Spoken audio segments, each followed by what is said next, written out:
Greeting, I'm Kamsumali and you're watching CNC News on the updates of the Cambodia-Thailand border conflict. However, today we have a special interview regarding education recovery. And as you may know, for the two countries, we are in the process of reaching an official peace agreement. However, along the road, education still remains a vital role, not just only in this specific crisis, but in every aspect. And today we have invited the World Vision National Director to share us how they respond to such crisis in assisting the education for refugees and also especially children. And we have James Emmanuel Ginton joining us today. Welcome. So thank you for joining us today. In this crisis, a matter of crisis, I believe that education is not that many, considering people who are living along the border, especially children. So how has World Vision responded to this crisis? First of all, thank you, Bong, for having World Visions in this very important program.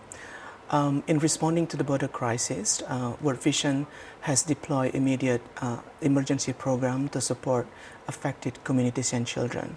So we provide some programs from food, water and sanitations, nutrition program, but also what is unique about World Vision's emergency response were the program called child-friendly spaces, where we combine educations and protection program. In the child-friendly space that we set up in about 56 displacement sites or safety centers, World Vision working with the community volunteers, parents and the camps management provide learning materials for children like books where they can study and read, drawing books, but also some playing activities where the children can cope with the difficult experience they are facing. Part of the activities in the child-friendly spaces also providing some psychosocial support for these children. We work with local technical organizations that are able to provide counseling for them. I think all in all, during the first few months of the border conflict, World Vision able to support over 100,000 adults and children, and we actually working together with provincial governments in the displacement sites in provinces of Prefehir and Siem Reap. I see. So there's a lot of contributions going on. Besides this, do you see any challenges when you're implementing those campaigns, especially for children who are living along the border? Yes, Bong. I guess World Vision has initiated what we call back to school campaign. We try to take the momentum of the new academic year in this month, where we like to bring more awareness and encouragement for education communities to enroll children back to school. As we understand, the border conflict has put significant challenges for the most vulnerable people, especially children. We understand many schools are closed, especially in the border area. Consequently, children are not able to go to school. And we know schools is the best place for children to study and play, meeting their friends and teachers. So recognizing how important schools and education, World Vision work with parents, teachers, school management committee and Department of Education to launch about 480 campaigns that are able to reach 50,000 children. So the challenge, of course, is the bring back the motivation, the excitement, but also very much the psychological impact of the situation. So part of the campaign is to make sure there are excitement, but also recognitions that the children needs more support, not just from learning materials, but broader psychosocial support. Besides World Vision, you have mentioned that you collaborated with many organizations and also ministry. Could you highlight a little bit on that? Thank you. Definitely, World Vision is part of the broader Humanitarian Relief Forum in Cambodia, where the National Committee of Disaster Management coordinating all humanitarian response. World Vision also very grateful to receive very generous support from over corporations where they're donating both cash and give in kind. Many of them actually books that World Vision deliver in the displacement sites or camps.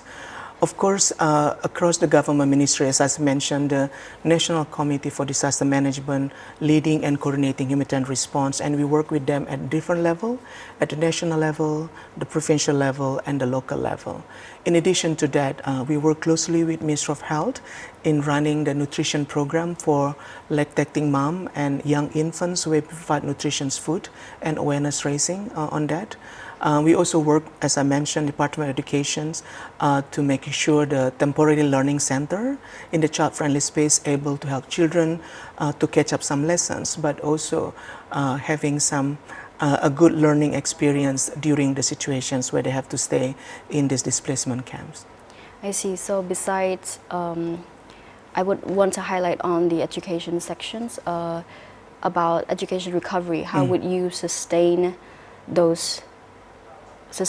that campaign? I mean, the crisis is still an ongoing issue, so a lot of efforts being put in. So how would you sustain that campaign, making sure that children's receiving enough education and staying educated? Indeed, World Vision believes sustainability of such campaign is very much driven by ownership, engagement, but also enhanced capacity. And let me unpack that a little bit. So part of the challenge is that some schools are still closed, but many also quite open. And at the same time, the psychological impact of the border go beyond the affected areas. So part of the campaign is very much on working together with our local actors. They are parents, teacher, school management committee, Department of Education. So we work closely with them to design the messaging and to run the campaign from the beginning. We also like to ensure that the activities go beyond the campaign. For example, how can we working together to monitor attendance of the students, especially most vulnerable children like children with disability, those affected by the conflicts, or any other children that having difficulties in learning. That is number one. I think on the medium and the long-term needs, we also foresee that there should be some consideration to incorporate some learning around managing traumatic experience by the children. It's not just about the knowledge, but some psychological support. And that is something that should be managed by schools where the children back to school. We also understand there could be some resources challenges where books and other learning materials, even some damaged infrastructure need to be restored. So part of the campaign is to work together with our education local actors to make sure that enough resources are put to support the continuity of the learning. And of course, at the end of the day, the situation remains fragile, and how can we have a bit more creative ideas to develop maybe online learning materials or mobile learning centers that able to adapt where situation that we are not expecting happen again. So I think in a nutshell, as what you suggest, it will take some long-term effort to work together. At the same time, World Vision believes children are the most vulnerable population that affected, and we need to work together to support them. Thank you so much. And you have mentioned about education recovery, your projects and else. And beside all of this, do you have any initiative that you're planning or having in mind, or some things you would want to implement in helping children and of course families of the displaced camps? Indeed. So World Vision has started what we call early recovery programs. So basically, World Vision focusing on three main sectors. Sector number one is the overall livelihoods recovery. By that we mean we get general support from a development partner to run the 6-month program providing cash or cash transfer program that allowing family to have some money to start building their lives. Part of the livelihood program also include provision of agriculture seeds, so they can back to the safety area and then start doing some economic activities in agriculture and getting some incomes from them. The second priority of the early recovery is what I mentioned earlier about psychological support. So we work with technical organization and also Department of Education to make sure the incorporations of psychological support and counseling provided to children and young people, both those staying in displacement sites, but those who are able to return home. This is a very important program as well. Also, we got generous support from a private sector to run the nutrition program to support young mothers or pregnant women and young infants to able accessing the nutritious food. And part of the health program also renovating some of the health infrastructure that has been damaged during the conflict. I think broader than that, World Vision also recognize there have been over 800,000 migrants returning to Cambodia, and they're facing some economic hardships. In this regard, World Vision also exploring providing support for them, either from the general public or private sector, to work with the government either to provide jobs or cash transfer to help them getting some money and helping the families to be able to go to school or accessing the health facilities. It's still a long road to go, but if I can say one thing that we observe and really become encouragement is that this situation, despite has been very difficult, but also bringing people together. So that bring a sense of hope that Cambodian really helping each other, and World Vision is very blessed to be able to be a channel to support each other. So we like this to continue and encouraging us to help each other during this difficult time. I see. Thank you so much. Thank you so much for sharing us regarding this humanitarian assistance and, of course, education to children who are along the border and to displaced families as well.